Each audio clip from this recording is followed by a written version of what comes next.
Hello बच्चों, आज की हमारी कहानी का शीर्षक है गवैया गधा। गधा कितना अच्छा गाते हैं तो आप सबको पता है। एक गधा था और वो दुबला पतला था और अपने मालिक के साथ रोज़ सुबह जाता था कपड़े लेकर के, शाम को फिर कपड़े लेकर के वापस आता था। उसके बाद जो धोबी था वो उसको छोड़ देता था कि अब तू चर के आ जा। तो इस तरह से चलता रहता। तो गधा जो था बहुत ही कमज़ोर था।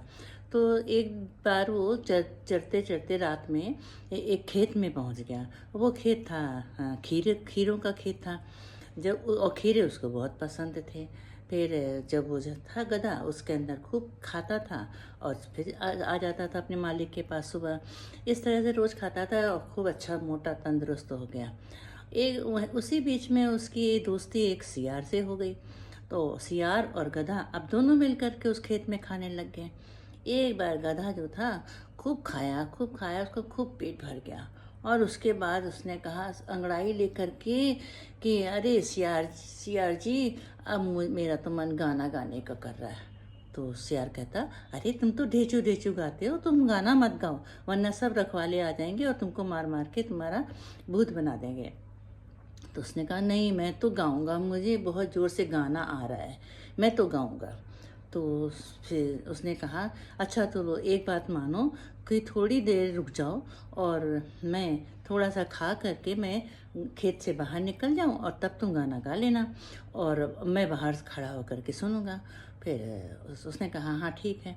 तो 5 मिनट रुका और उसके बाद सियार जब बाहर चला गया तो गधा जो था अपना मधुर स्वर में गाने लग गया, ढेंचू ढेंचू ढेंचू।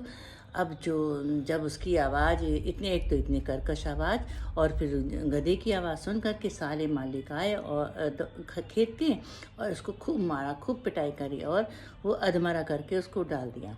और जब सुबह जो खेत में फिर उसी समय उसके पास सियार आया, उसने कहा मैंने कहा था कि तुम मत गाओ, तुमने माने नहीं तुम, और तुमने गाना गाया और तुम्हारी पिटाई हो गई। तो इस तरीके से फिर जब सुबह उसका मालिक आया गधे का, वो उसको उठा के अपने साथ ले गया। फिर गधा उसकी तरफ कभी चरने के लिए नहीं आया। तो इस तरह से असमय कोई काम नहीं करना चाहिए, ठीक है।